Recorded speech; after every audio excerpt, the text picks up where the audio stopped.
eles já não dão conta do tamanho dos cristãos.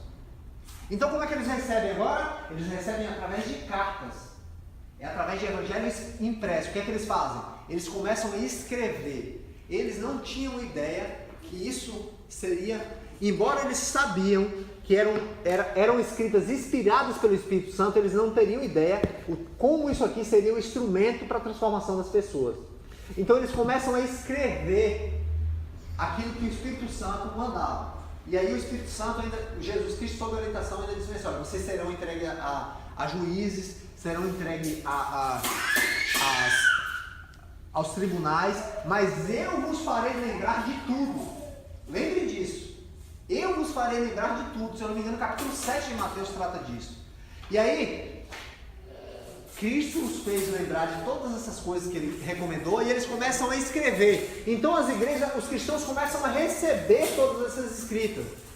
O Espírito Santo, como Deus é soberano, ele vem conduzindo desde o início até agora. Percebam, depois que isso acontece, eles começam a escrever, o que acontece?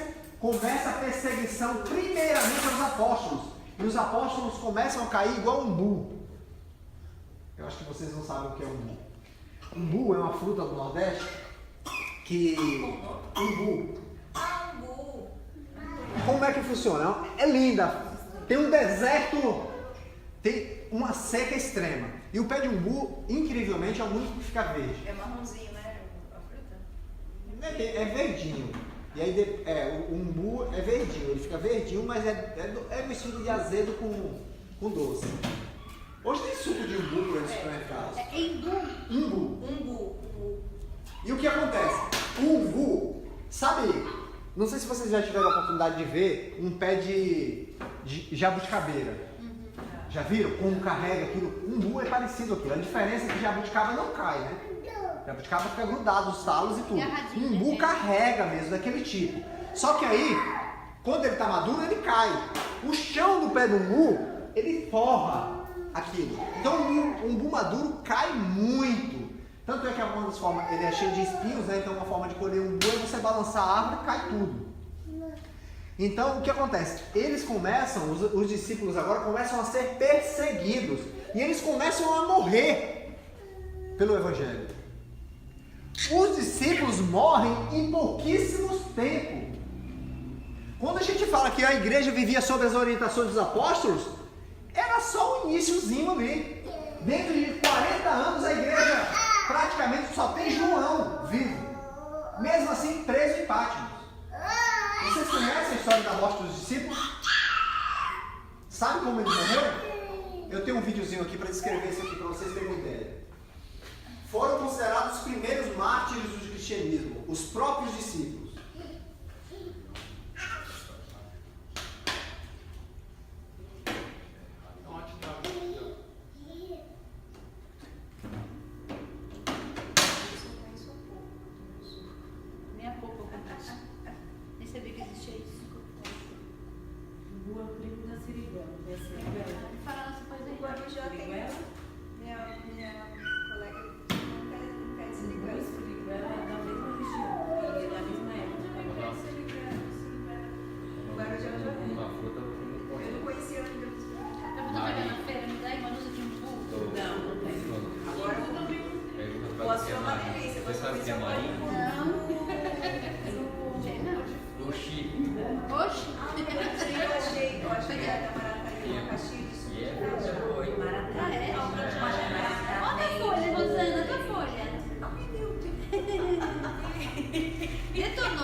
Estevão, discípulo de Cristo, foi o primeiro mártir. Ele foi um dos 7 diáconos em Jerusalém. Um homem cheio de fé e da sabedoria de Deus. Seu martírio foi ocasionado pela fidelidade com a qual pregou o Evangelho aos entregadores e assassinos de Cristo. Foram excitados eles a tal grau de fúria que o expulsaram para fora da cidade e o apedrejaram até matá-lo. E apedrejaram a Estevão, que em invocação dizia: Senhor Jesus, recebe o meu espírito. E pondo-se de joelhos, clamou com grande voz: Senhor, não lhes imputes este pecado. E tendo dito isto, adormeceu. O próximo mártir que encontramos no relato de Lucas, no livro dos Atos dos Apóstolos, é Tiago, filho de Zebedeu.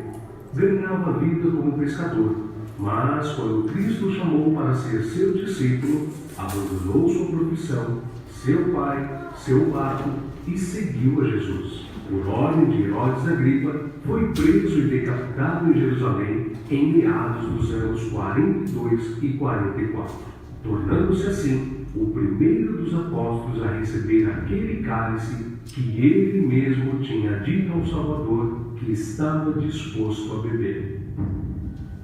Filipe era natural da cidade de Betsaida, na Galiléia, cidade de André e Pedro, um dos primeiros a ser chamado por Jesus, a quem trouxe seu amigo Natanael, dizendo que havia encontrado aquele de quem Moisés e os profetas haviam escrito, ou seja, a Jesus de Nazaré, o verdadeiro Messias. Historiadores afirmam que Filipe pregou na Frígia e foi apedrejado em Hierápolis. Tiago, chamado menor, filho de Alfeu, evangelizou nas regiões da Palestina e do Egito.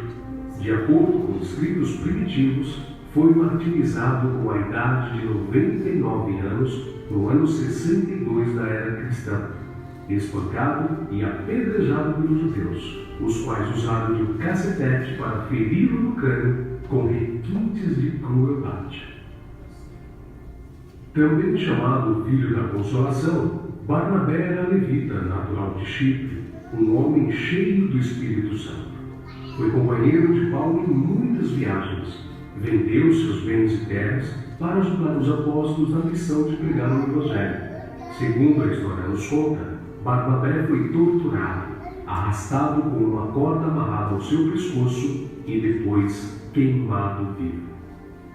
Evangelista Marcos. Foi ele quem, na companhia do apóstolo Pedro, escreveu o primeiro dos 4 evangelhos. Relatos contam que pagãos o arrastaram pelas ruas de Alexandria ao ponto de ser despedaçado. Simão Pedro era pescador em Cafarnaum, onde morava com sua sogra. Seu irmão André o levou até Cristo. Logo depois foram chamados a deixarem suas redes para se tornarem pescadores de homens. E eles deixaram imediatamente as suas redes e o seguiram. Em sua primeira pregação em Jerusalém, após a descida do Espírito Santo, se converteram à fé quase 3.000 almas em um único dia. Em outra ocasião, foi preso junto com o apóstolo João. Foi açoitado e advertido a nunca mais falar no nome do Senhor Jesus. Mas ousadamente respondeu: mais importa obedecer a Deus do que aos homens. Entre muitos outros santos, o bem-aventurado apóstolo Pedro foi condenado à morte e crucificado em Roma por ordem de Nero. A história relata que ele mesmo pediu para ser crucificado de cabeça para baixo, porque se considerava indigno de ser crucificado da mesma forma que o seu Senhor. Saulo, depois nomeado Paulo, nasceu na cidade romana de Tarso. Era de descendência judaica, hebreu da tribo de Benjamim. Era um homem culto, discípulo de Gamaliel, fariseu e, sendo extremamente zeloso da lei do Monte Sinai, perseguiu furiosamente a Igreja de Cristo e, enfurecido demasiadamente contra eles, até nas cidades estranhas os perseguiu. Sobre o que indo então a Damasco, com poder e comissão dos principais dos sacerdotes, ao meio-dia, ó rei, vi no caminho uma luz do céu, que excedia o esplendor do sol, cuja claridade me envolveu a mim e aos que iam comigo. E caindo nós todos por terra, ouvi uma voz que me falava, e em língua hebraica dizia: Saulo, Saulo, por que me persegues? Dura coisa te é recalcitrar contra os aguilhões. E disse eu: Quem é, Senhor? E ele respondeu: Eu sou Jesus a quem tu persegues. Mas levanta-te e põe-te sobre teus pés, porque te apareci por isto, para te pôr por ministro e testemunha, tanto das coisas que tens visto, como daquelas pelas quais te aparecerei ainda. Paulo, que antes era perseguidor, passou a ser perseguido. De nobre, tornou-se pobre, ao ponto de passar fome, nudez, perigos e não ter pousada certa. Ele enfrentou e venceu pelo poder do Evangelho os espíritos malignos, os mágicos, os filósofos e os falsos profetas.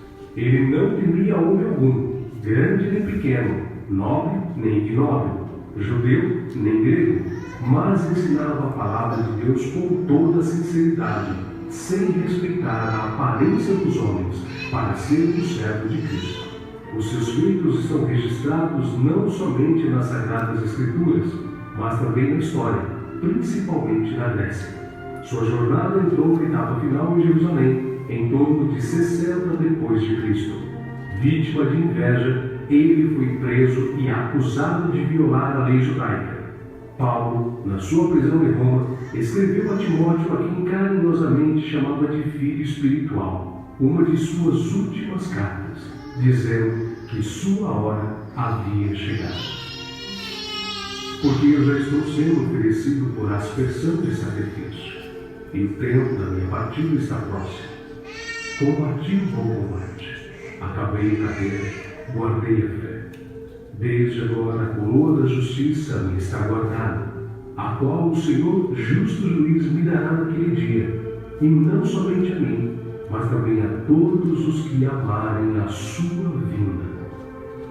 Segundo os registros antigos, Paulo foi decapitado a mando do imperador Nero, mas suas cartas continuam vivas, testificando da verdade e do amor de Cristo até os dias de hoje. André, irmão de Pedro, pescador e discípulo de João Batista, pregou o Evangelho a muitas nações da Ásia, mas, ao chegar a Acaia, foi preso e crucificado numa cruz em forma de X. Daí, então, a origem do termo de Cruz de Santo André. Bartolomeu tem sido identificado muitas vezes na Bíblia como Natanael. Era natural de Caná da Galileia. Recebeu de Jesus uma palavra edificante: Eis aqui um verdadeiro israelita, em quem não há dolo. Exerceu seu ministério na Anatólia, Etiópia, Armênia, Índia e Mesopotâmia. Foi esfolado vivo e crucificado de cabeça para baixo na Armênia. Tomé, também chamado Dídimo, era nativo da Galileia. Só acreditou na ressurreição de Jesus depois que viu as marcas da crucificação. Segundo a tradição, sua obra de evangelização se estendeu a Pérsia e Índia. Consta que seu martírio se deu por ordem do rei de Milapura, na cidade indiana de Madras, no ano 53 da era cristã. Foi lançado em uma fornalha. Mateus, filho de Alfeu, também chamado de Levi. Mateus foi cobrador de impostos, um publicano nos domínios de Herodes Antipas, em Cafarnaum. Os publicanos eram odiados pelos judeus, os quais consideravam esta profissão desonesta, pelo fato de se sentirem obrigados a terem que pagar impostos aos romanos. Mateus ganhava vida nesta profissão, mas Cristo o encontrou, ordenando que o seguisse. Mateus então abandonou seu emprego público, deixando tudo para seguir ao Senhor.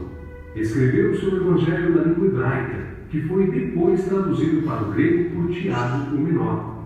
Mateus percorreu a Judéia, a Etiópia e a Pérsia, pregando e ensinando. Segundo alguns historiadores, ele foi cravado na terra e decapitado na Etiópia. Simão Zelote era um homem que pertencia a um grupo de pessoas insurgentes, revolucionários contra o governo de Roma. foi crucificado no fim da perseguição iniciada por Nero. Matias foi escolhido pelos apóstolos a preencher a vaga deixada por Judas. Quanto ao seu martírio, alguns escritores afirmam que os judeus o acusaram de ter blasfemado contra a lei e contra Moisés, sendo por isso sentenciado pelo sumo sacerdote a ser amarrado numa cruz e apedrejado, e por último, decapitado. O médico e evangelista Lucas foi autor do evangelho que leva seu nome e do livro de Atos. Viajou com Paulo por vários países. Relata a história que ele foi pendurado em uma oliveira pelos idólatras sacerdotes da Grécia. João, o discípulo amado, era irmão de Tiago e também pescador. Quando Cristo o chamou, ele não hesitou em imediatamente deixar suas redes, o barco e seu pai, junto com seu irmão. Foi com Pedro e Tiago, um dos discípulos mais íntimos do Senhor. Mas, sendo da vontade de Deus que seus filhos cheguem à glória através de muita tribulação e grandes dificuldades, João também não escapou. Foi enviado de Éfeso a Roma, sendo lançado num caldeirão de óleo fervente. Escapou de forma milagrosa e sem dano algum. O imperador Domiciano o enviou depois à ilha de Patmos, local destinado aos piores infratores da sociedade na época, onde recebeu então as visões do Senhor escritas no livro de Apocalipse. Nerva, o sucessor de Domiciano, libertou. Foi o único apóstolo que escapou de uma morte violenta, morrendo de velhice. E apesar de todas essas contínuas perseguições e terríveis castigos, a igreja crescia e se espalhava por todo o Império Romano, arraigada na doutrina dos apóstolos e regada com o sangue dos santos. Tertuliano, um dos escritores da antiguidade, chegou ao ponto de dizer: o sangue dos mártires é como a semente da igreja. Olha que coisa extraordinária. Quem quer ser apóstolo? Os apóstolos do poder aí só querem saber de dinheiro, de prosperidade, de fama. Nós só temos aqui, nós não temos nenhum apóstolo aqui que não tenha sofrido. Na verdade, o caso de João é um caso especial. Por quê? João ele foi submetido a um caldeirão fervente e escapou. Me expliquem isso. Ok, escapou. Acabou o sofrimento de João? Não, ele foi enviado para Patmos, que era uma prisão, era uma ilha isolada e era um terror de perseguição, de sofrimento. Era uma ilha para os piores bandidos de todos os tempos. João foi enviado para lá. Lá o Espírito Santo vai lá, revela Apocalipse para ele, depois ele sai de Patmos e morre de forma natural. Foi o único caso de morte natural. O restante de todos eles, cada história, um susto diferente, com tamanha perseguição que o João sofreu, que os apóstolos sofreram. Então nós temos aqui, o que o vídeo deixa claro também, é que o crescimento da igreja era explosivo. O Espírito Santo se manifestava na vida daquela igreja. A igreja que saiu, somente 12 apóstolos e os discípulos ali, se converte 3.000, depois uma outra pregação mais 2.000, o Espírito Santo ele vai acrescentando, a igreja está crescendo. A primeira coisa que os judeus, e agora Roma já passa a ser o algoz, eles começam a fazer é perseguir os discípulos e matá-los. Então eles são os primeiros mártires da igreja, são os seus discípulos, ok? Mas, infelizmente, isso não para por aí. Pode falar, patrão. Então, qual seria a imaginação deles? Que eles matando os discípulos acabariam as pessoas? O caso de Paulo, por exemplo, é um caso engraçado. Por quê? Paulo não, na verdade, os discípulos em si. Eles começam a questionar, quando começa a primeira perseguição, eles pegam logo Pedro para prender Pedro. E aí eles levam para Gamaliel, que era um dos chefes de sinagoga, um dos mestres da sinagoga, e era extremamente respeitável. Foi o mestre de Paulo, né, Gamaliel. E aí o que Gamaliel vai fazer é o seguinte: o Gamaliel diz assim: olha gente, se essa manifestação aí for realmente de Deus, vocês não podem fazer nada, vocês podem matar, podem fazer o que for, isso vai se espalhar. Mas se não for, vocês não precisam fazer nada que ela vai acabar. Ok. E aí, mesmo assim eles conseguiram o conselho? Não, eles começaram a perseguir. O que a gente precisa ver, e aí Apocalipse vai deixar muito claro, a revelação de Apocalipse, é que a perseguição da igreja, ela foi a atuação do próprio Deus. Isso parece até uma heresia, não parece? Deus fazendo o seu povo sofrer, só que na verdade não é. Nós temos que lembrar que o propósito de Deus é a salvação dos homens. E a ferramenta que ele usa são todas as pessoas para a execução do seu plano. Então, tanto é que a revelação de Apocalipse chega no capítulo 6 por aí de Apocalipse, eles começam a questionar, o povo sofrendo perseguição por Domiciano, eles começam a questionar, peraí, até quando, Senhor? O Senhor não vai se vingar, porque Domiciano está matando todo mundo, não sei o quê. E a resposta de Deus através de João é o seguinte: ainda não chegou, o número de mortos ainda não chegou ao limite desejado. Ou seja, o sofrimento ainda não tinha parado, Deus não poderia intervir, porque ainda não tinha chegado ao sofrimento. Então, tudo isso está sob o controle de Deus. Deus ele é soberano sobre sua igreja. O que Apocalipse vai demonstrar é muito isso. E aí o que vai acontecer a partir de agora é o foco passa a ser diferente. Peraí, eu matei os discípulos. Não resolveu o problema, a igreja começou a crescer e se espalhar. Então o que é que eu vou fazer agora? Vou começar a perseguir esses cristãos. E eles começam a martirizar cristãos, começam a perseguir ferrenhamente os cristãos. Eu tenho mais um videozinho pra gente ver, pra gente passar aqui.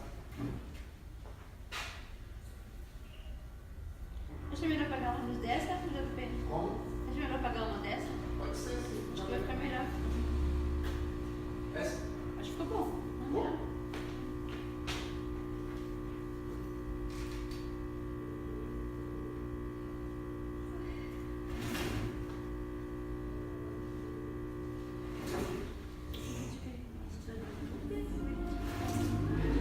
Esse, na verdade, é somente um exemplo. Isso aqui aconteceu provavelmente por volta do ano 50, 60 e um pouco. Isso aí é do Coliseu. Um tipo de martírio, para vocês terem ideia. Tudo que acontecia de sofrimento.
Às vezes a gente olha para o cristianismo achando que é um ponto de fato, uma história, mas isso é a realidade. Vocês acham que isso aqui foi texto? Tem uma narrativa, um videozinho curto agora que eu vou passar, demonstrando somente os tipos de tortura que os cristãos sofriam. Curtíssimo. No exercício que vocês vão fazer, na verdade que a semana que vem eu já preciso que vocês façam, eu vou passar para vocês inclusive uma lista de todos os nomes, que são de... A gente às vezes perde um pouco na igreja a perspectiva. A gente vive no Brasil principalmente em uma fantasia de evangelho. A gente não tem ideia do que é vestir a camisa pelo evangelho e sabe o que eles poderiam fazer antes de entrar ali? É simples. Ele chegava para um soldado romano, dizia: eu adoro o imperador, ele e seus filhos. Somente isso. Somente isso. Olha, era ofertado constantemente. Todas as vezes que ia acontecer o martírio, era ofertado constantemente. Você nega o cristianismo e passa a adorar o imperador? Era simples. Roma não exigia. Roma não era um império perseguidor a esse extremo. Roma exigia o cumprimento das suas leis. O problema do cristianismo era o quê? Não era que eles não queriam que os cristãos eles adorassem a Cristo. Não é isso. Roma liberava, pode adorar o seu Deus. Porém, não somente o seu Deus. E aí é que era o problema. Porque Roma era um império politeísta. Ele exigia adoração a outros deuses, inclusive o imperador. Então, se você pregava o monoteísmo, a adoração ao único Deus, você era inimigo de Roma, principalmente inimigo do imperador. Então aí começou a perseguição. O que vocês vão fazer é o seguinte: estudar histórias individuais. Exemplo, temos a história de Felicidade.